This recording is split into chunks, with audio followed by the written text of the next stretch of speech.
407 years ago, our fathers brought forth on this continent a new nation, conceived in liberty and dedicated to the proposition that all men are created equal.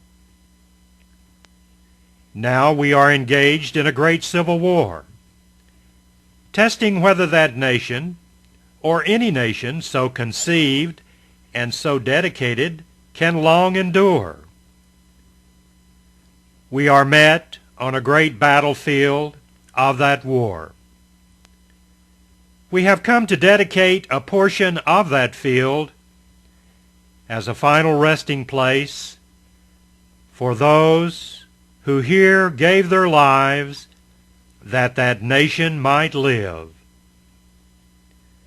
It is altogether fitting and proper that we should do this. But in a larger sense, we cannot dedicate, we cannot consecrate, we cannot hallow this ground.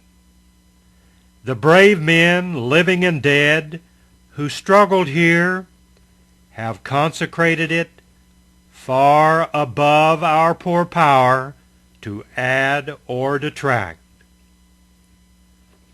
The world will little note nor long remember what we say here, but it can never forget what they did here.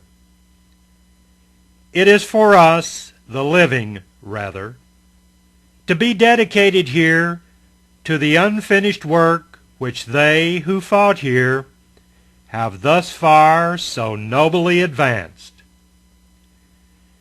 It is rather for us to be here dedicated to the great task remaining before us,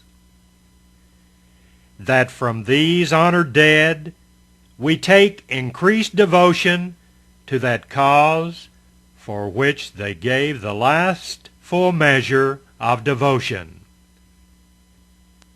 that we here highly resolve that these dead shall not have died in vain, that this nation, under God, shall have a new birth of freedom, and that government of the people, by the people, for the people, shall not perish from the earth.